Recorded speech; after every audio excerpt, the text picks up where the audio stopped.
What's up, you guys? So somebody asked me there. Okay, I'll say somebody asked me, Walid, what do image rights mean when you talk about it? So I'm gonna give you guys. Look, the people in my course, you guys are getting an extensive review on this. I'm gonna give you guys a good brief overview so you at least have an idea of what I'm talking about. Image rights largely pertain to commercial photographers. Now, you're all commercial photographers if you're charging, but I'm talking about the commercial world, not so much babies and wedding couples and all that, okay? So there's actually 5 different kinds of rights that we're going to discuss really fast. Number 1 is the kind of rights that should just come included with your package. So you should, people are like, what's your fee? And I'll say, hey, my fee is this much for the day.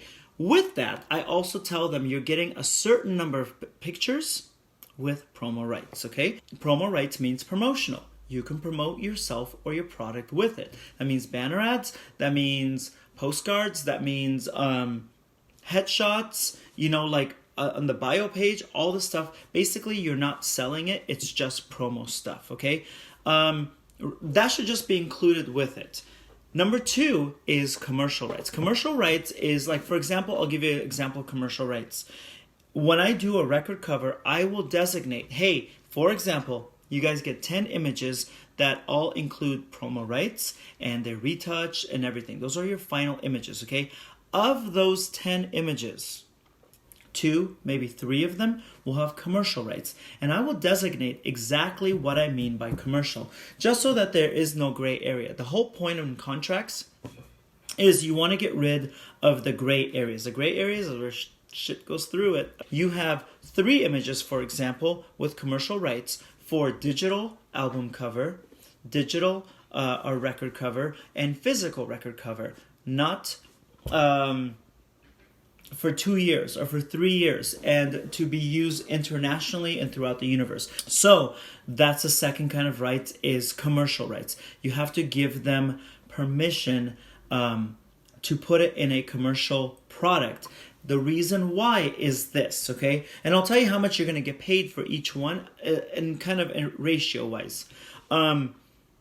Because you got to give them permission, because they're attaching their art to your art. And as much as some people don't want to admit it, it's a collaboration, okay? So you can't sell your record without my artwork.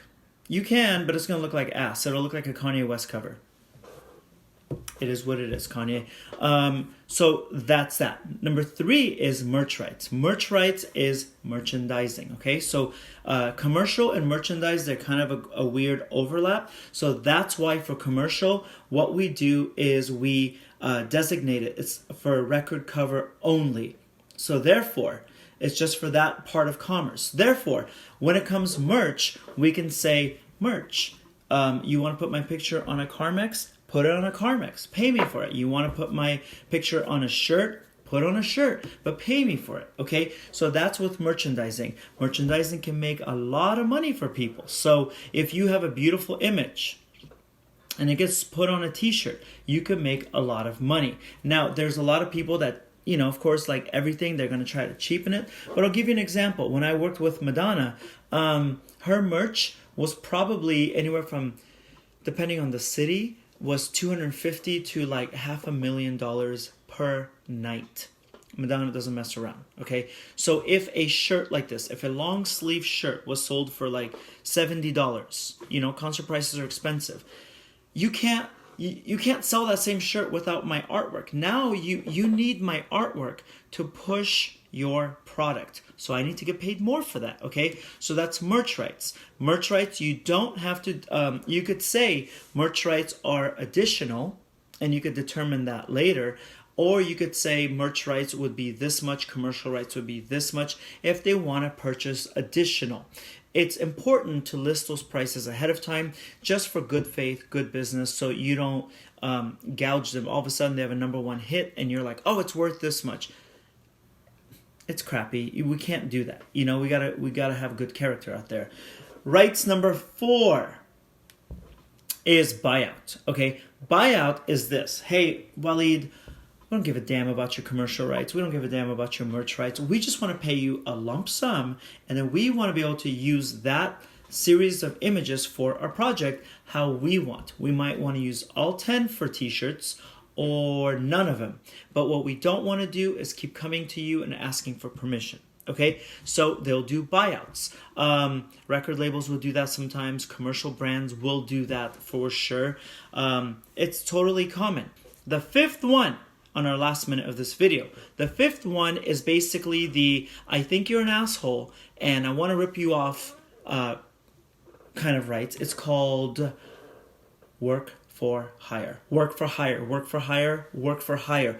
Don't sign them unless they're paying you like in gold coins and treasure and lavish lifestyle, okay? Work for hire means this. You do the work, okay? We do your work for hire. You cannot claim it. If we want to say we shot the pictures, legally they can. I have no rights. It's kind of like giving your baby up for adoption and they're like, don't ever knock on our door again. Terrible example, but it is what it is. It's work for hire. So never, ever, ever, ever, ever, ever, ever sign those unless they stuff your pockets full of money. Hope that helps you guys. Super casual on photo rights.